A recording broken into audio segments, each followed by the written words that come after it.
on to the East region, where you got some hot teams. Obviously, the top team in that region is Purdue, and you Mhm. really got some hot teams like Duke in that region where they've been really hot lately. Michigan State's in that region. Obviously, Tom Izzo, the coach there. Marquette is so tough in that region, and of Mhm. course Kansas State and Tennessee.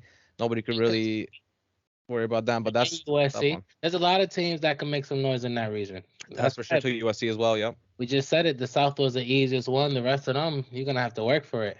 Yeah. So go through this region for me. Who you got for this one? In Final Four. Let's just say our Final Four picks. Who you got, real quick? So it's a couple of different picks. I thought Marquette was gonna make a lot of noise. Purdue, obviously, top favorite. But I ended up falling on number four, Tennessee. Wow. Wow. What about That's you? Who you got? that's interesting because I was actually going back and forth between two people, and the one team I was mostly thinking that they were gonna make it in there because they're so tough and they're so big is Purdue, but I was also thinking about Duke making it in there, but I went ahead and I went with Purdue. I think that the number one seed in this region is gonna make it as well to the Final Four. But why don't you tell me why you think Tennessee though? I'm interested to know. I mean, yeah. So like, listen, they are the number four ranked team in this uh in this region. They don't have the best record.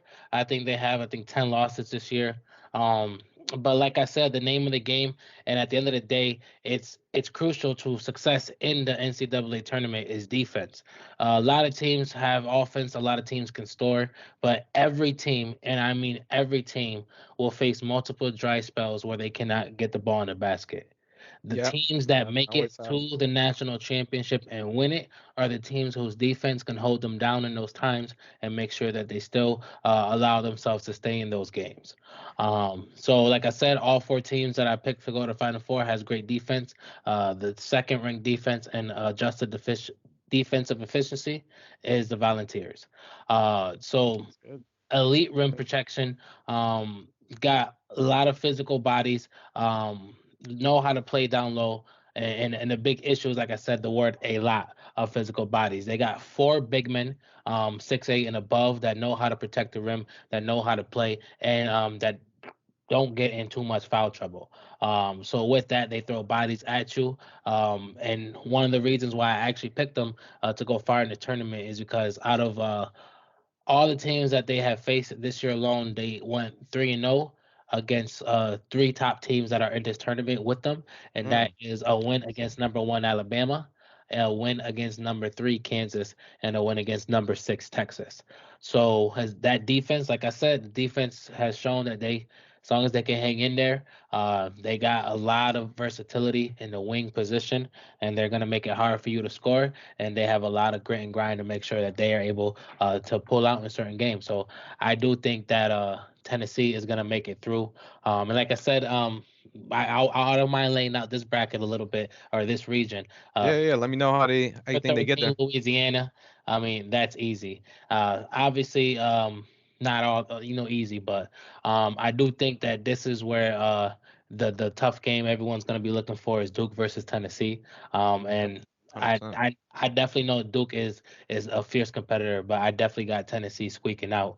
And then after that, obviously, they're going to be your precious Purdue's. Um, The Boilermakers. yeah, the Boilermakers to get to the Elite Eight, or the yeah to get to the Elite Eight, and at that point they'll be facing Marquette. That'd be a huge matchup as well. Exactly. Tennessee and Marquette, I both know good defensive teams right there. exactly, and then they win that matchup. So either way, I don't think they have an easy No, that's tough matchup. road, bro. That is actually the toughest road I got going into the Final Four. So I definitely do think that it's all about their defense and them being able to stay in low scoring games and kind of squeeze them out. Yeah, yeah. If they could do that, if they can keep them defensive, then you made a lot of great points, and they have beaten top teams and that are going into the tournament and top ranked teams as well. I mean, they were 5-3 versus top 25 teams this year. Mhm. Tennessee was, which is great record honestly. If you're playing 8 games against top 25 competition, that's amazing. I have a little issue with them because they didn't end the year great. They Yeah. lost 6 of 10, and they lost their guard, Ziegler. Yep. So that's gonna be tough for them. But I do believe that they're gonna be tough competition for any team that they play. Like you said, when they play that Duke matchup, that's gonna be a tough matchup. Whoever wins that one is gonna have to squeeze it out. I think that even if they have to play Purdue, um, you might be right. If they get to the Final Four, they will have to play defensive battles. But I'm gonna tell you why I think Purdue's gonna make it, and why I actually think that just by the simple fact that uh, they have an easy first game that they're just gonna not even have to really play their starters the full game. They're probably gonna have to play the starters. I don't know, maybe 35 minutes. Not even, no, not 35. Excuse me, like the 30 minutes. That's what I meant. Like 30 minutes, like first half, and then like the first maybe first 9-10 minutes of the second half. But the first game is easy for them. They got to play a 16 seed, and I do think that they're gonna win that game. Um, there's only one 16 seed that's ever won in the NCAA tournament. That happened a few years ago. It's not going to happen here. It's probably going to be against Farley Dickinson University, but it's not going to happen. I do think that they're going to have to play a team in FAU, which is a 9 seed, because I do think a 9 seed is going to move on in this region, and that's going to be a decent game to watch. But FAU just doesn't have the shot making that Purdue has.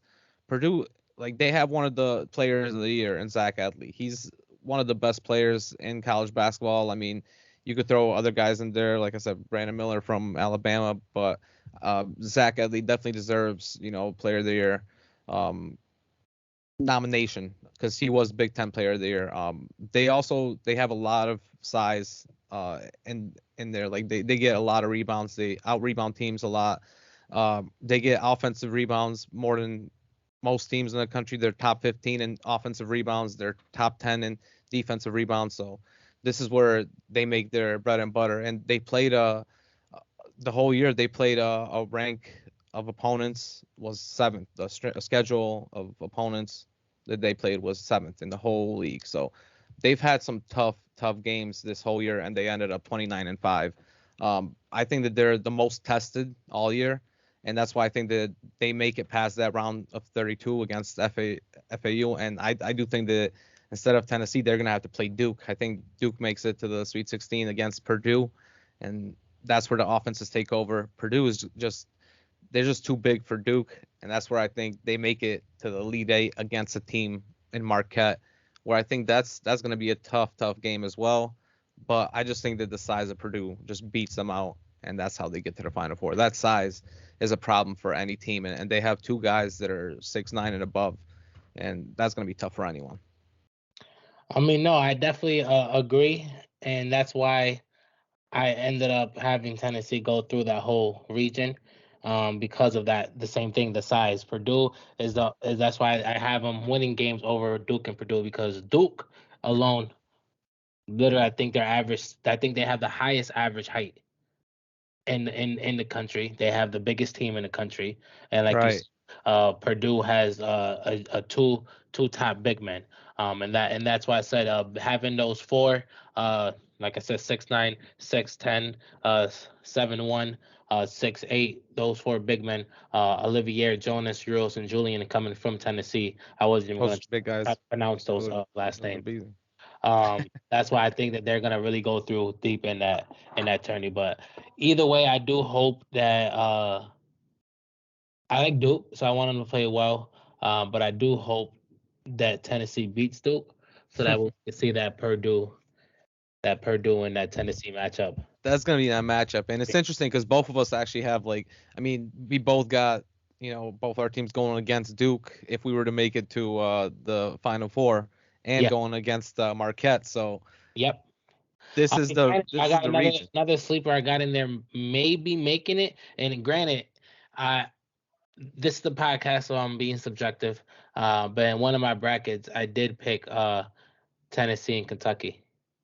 So I did pick Kentucky beating Marquette.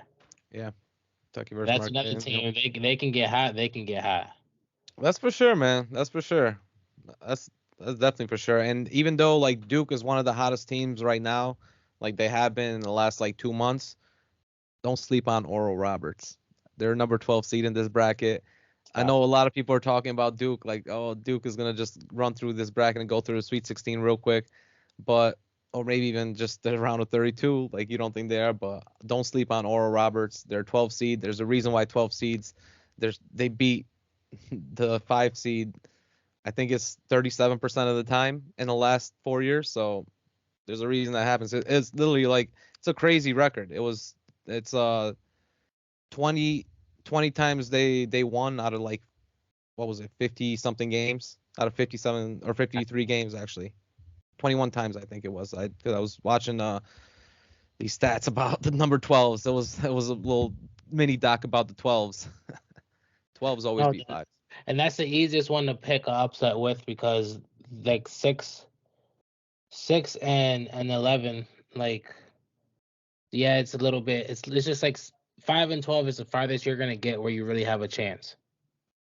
Like everyone else is really not like it's like like The 11s are tough now, especially in like 2 of the regions because they make them play that extra game as no, well. right. But it's historically 5 and Yeah, 12. Like, 'cause at the end of the day, a 4 and 13 really 4 and that 13 and a 2 and exactly. It's like that's very not tough really for happening 13. that much. And Yeah, you want to know a crazy stat is the 13 seeds never make it to the Elite Eight, or sorry, to the Sweet 16 in the yeah, yeah. yeah, never. Just Damn. crazy. Just weird. Just the random like sweet like, No, I don't know. But so we both got some good defensive teams making it in this bracket.